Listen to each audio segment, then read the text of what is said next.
Before we begin, please hit the like, subscribe, and notification bell so you don't miss a single one of our upcoming videos. Steve Earle was born on January 17, 1955, in Fort Monroe, Virginia, where his father was stationed as an air traffic controller. The family moved to Texas before Earle's second birthday, and he grew up primarily in the San Antonio area. Earle began learning the guitar at the age of 11 and entered a school talent contest at age 13. He ran away from home at age 14 to search for his idol, singer-songwriter Townes Van Zandt. Earle was rebellious as a young man and dropped out of school at the age of 16. He moved to Houston with his 19-year-old uncle, also a musician. While in Houston, Earle finally met Van Zandt. Earle was opposed to the Vietnam War, as he recalled in 2012. The anti-war movement was a very personal thing for me. I didn't finish high school, so I wasn't a candidate for a student deferment. I was effing going.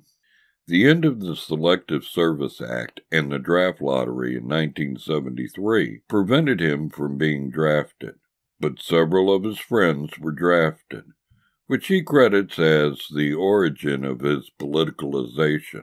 In 1974, at the age of 19, Earle moved to Nashville and began working blue-collar jobs during the day and playing music at night. During this period, Earle wrote songs and played bass guitar in Guy Clark's band, and sang on Clark's 1975 album, Old Number One. Earle appeared in the 1976 film Heart-Worn Highways, a documentary of the Nashville music scene, which included David Allan Coe, Guy Clark, Townes Van Zandt, and Rodney Crowell. Earle lived in Nashville for several years and assumed the position of staff songwriter at the publishing company of Sunbury and Dunbar.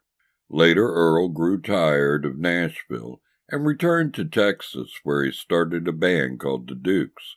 In the 1980s, Earle returned to Nashville once again and worked as a songwriter for the publishers Roy Dia and Pat Carter. A song he co-wrote, When You Fall in Love, was recorded by Johnny Lee and made number 14 on the country charts in 1982.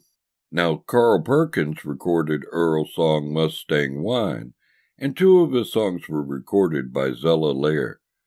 Later, Dia and Carter created an independent record label called LSI and invited Earle to begin recording his own material on their label. Connie Smith recorded Earle's composition A Far Cry From You in 1985, which reached a minor position on the country charts as well.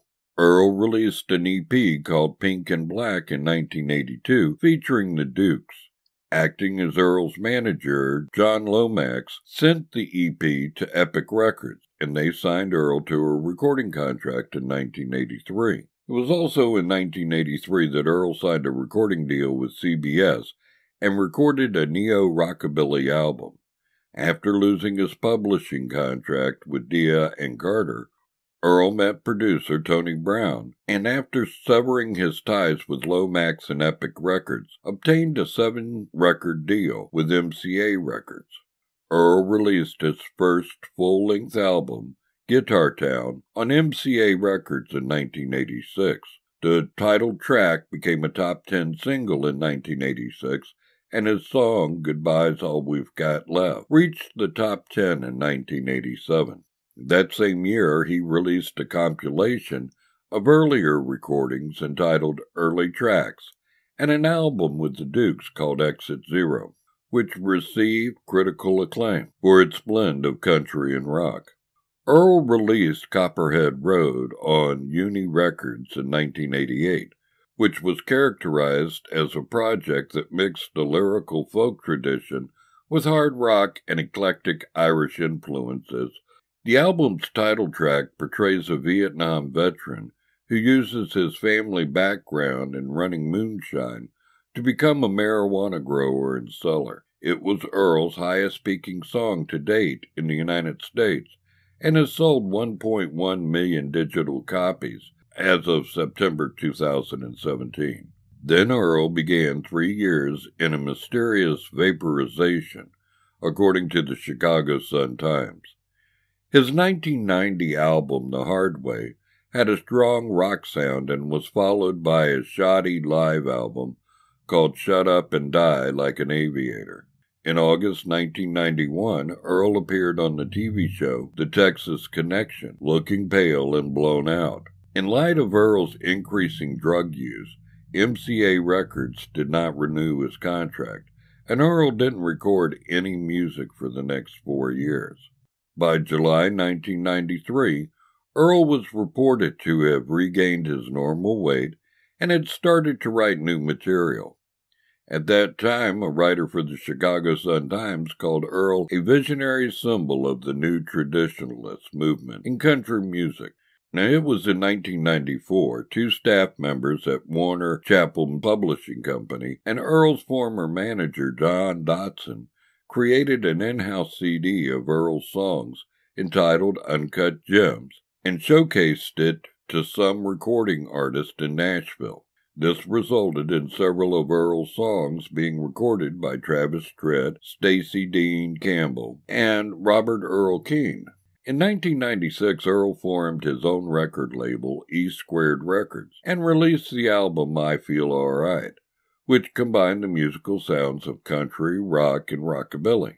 Earle released the album El Corazon, The Heart, in 1997, which one reviewer called the capstone of this, Earle's remarkable comeback.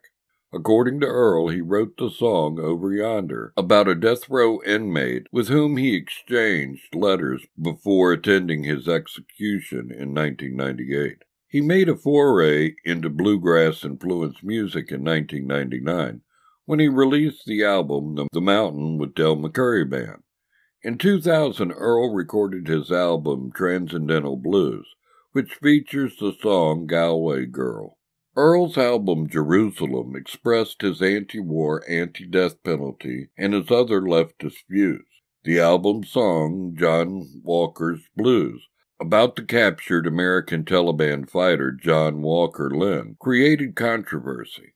Earle responded by appearing on a variety of news and editorial programs and defended the song and his views on patriotism and terrorism. His subsequent tour featured the Jerusalem album and was released as the live album Just an American Boy in 2003. In 2004, Earle released the album The Revolution Starts Now, a collection of songs influenced by the Iraq War and the policies of George W. Bush administration, and won a Grammy for Best Contemporary Folk Album. The title song was used by General Motors in a TV advertisement. That year, Earle was the subject of a documentary DVD called Just an American Boy. Now, it was in 2006, Earle contributed a cover of Randy Newman's song Rednecks to the tribute album Sail Away, the Songs of Randy Newman. Earle hosted a radio show on Air America from August 2004 until June 2007. Later, he began hosting a show called Hardcore Troubadour on the Outlaw Country Channel. In September 2007, Earle released his 12th studio album, Washington Square Serenade, on New West Records. Earle recorded the album after relocating to New York City. The album features Earle's then-wife, Allison Moyer, on Days Aren't Long Enough and Down Here Below. The album includes Earle's version of Tom Waits' song, Way Down in the Hole, which was the theme song for the 5th season of the HBO series The Wire, in which Earle appeared as a recovering drug addict and drug counselor named Wallen. In 2008, Earle produced Joan Baez's album Day After Tomorrow. Prior to their collaboration on Day After Tomorrow, Baez had covered 2 Earle songs, Christmas in Washington and Jerusalem, on previous albums. Jerusalem had also become a staple of the Baez concert. On May 12, 2009, Earle released a tribute album, Towns, on New West Records. The album contained 15 songs written by Townes Van Zandt. The album earned Earle a third Grammy Award, again for Best Contemporary Folk Album. Earle released his first novel and 14th studio album, both titled I'll Never Get Out of This World Alive, after a Hank Williams song in the spring of 2011. The album was produced by T-Bone Burnett and deals with questions of morality with a more country sound than his earlier work. On February 17, 2015, Earle released his 16th studio album, Terraplane. On June 10, 2016, Earle released an album of duets with Sean Colvin, titled simply Colvin and Earle. Now, it was on June 16, 2017, Earle and the Dukes released his 17th studio album, So You Want to Be an Outlaw. Guy, Earle's tribute album to his songwriting hero, Guy Clark, was released on March 29, 2019. In June 2020, Earle joined Willie Nile on Nile's new song, Blood on Your Hands, to be featured on Nile's upcoming album, The Day the Earth Stood Still. Okay, that's the end of our video. I sure hope you enjoyed it. If you like this type of video and want us to keep producing them, please like and subscribe. And as always, thank you very much for watching.